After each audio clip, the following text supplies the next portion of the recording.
This is The World Today. Hello, I'm Jianhua. Welcome to the program. Our top stories. Israeli forces have withdrawn from Jabalia refugee camp in northern Gaza following a 20-day operation.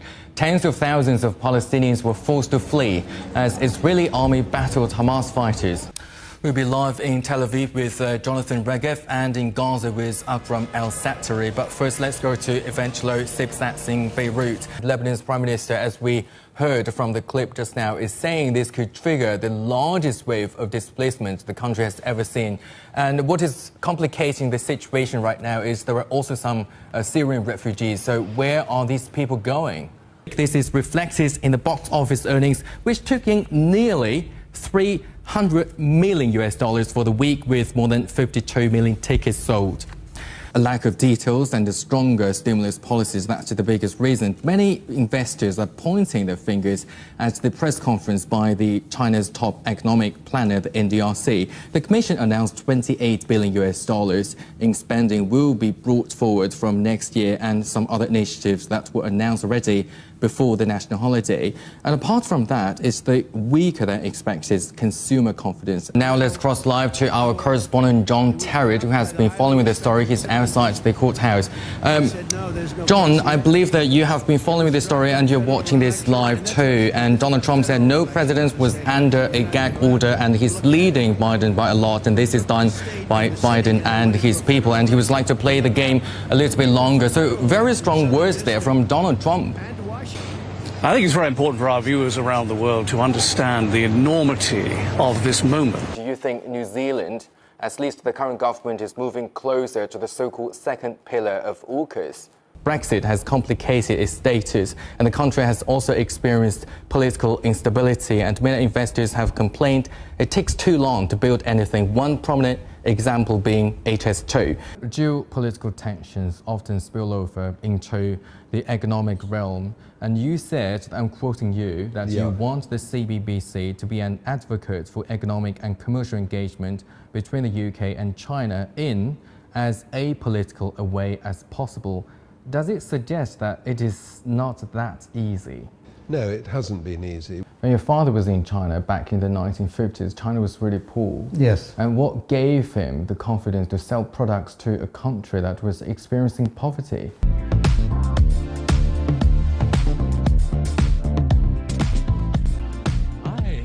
And there are an increasing number of private companies trying to get into this business, which used to be, I should say, monopolized by the government. Do you think it's because there is a lack of regulation and consensus when it comes to space exploration? And the regulatory regime is very interesting in the space sector in the sense that in certain ways it did not mature quickly. But I don't see that change happening, at least so long as you and I are working. So it is just like the advent of Excel, and people thought that the accountants would probably lose their jobs, but not really. It actually created more. It created more accountants. Yeah. And Nicole's like to pick up on the point that you talked about, that your company has launched this AI-based compliance advisor. How does it work? Does it mean that you're going to use AI to interview people in the future?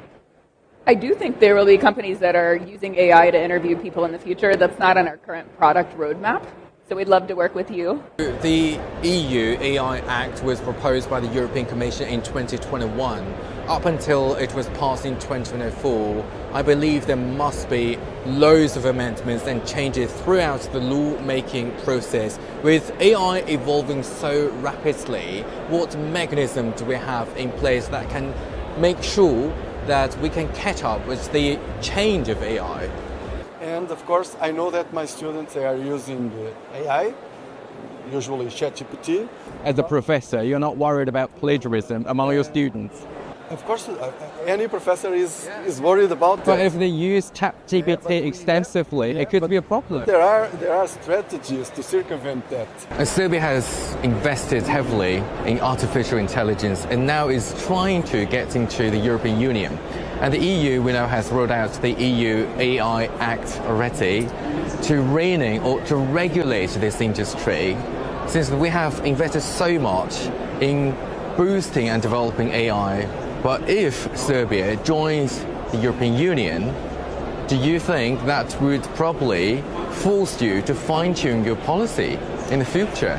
Well, as an accession country, we are fine-tuning our policies. I've come to Paris to meet Liang Zi, a Chinese fashion designer who has been promoting the philosophy of sustainable fashion by bringing China's Gambier Guangdong silk to France.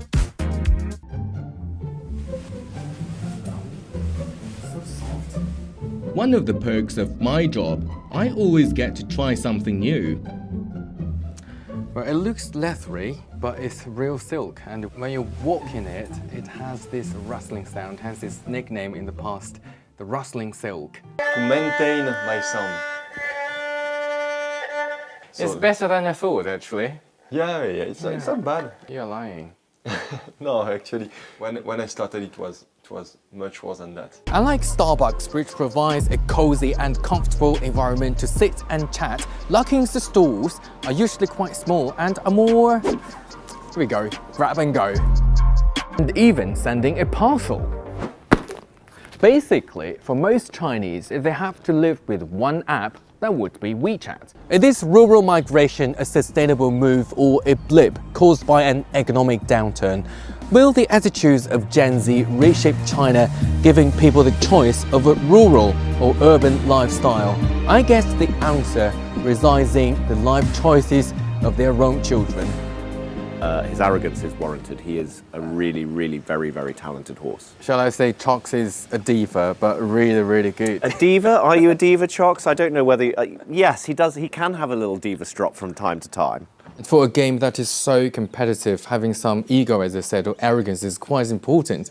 And being a veteran and very experienced Olympian, having attended the Beijing, Rio and Tokyo Olympic Games, what lessons have you learned and you would like to bring to the Paris Olympic Games in 2024?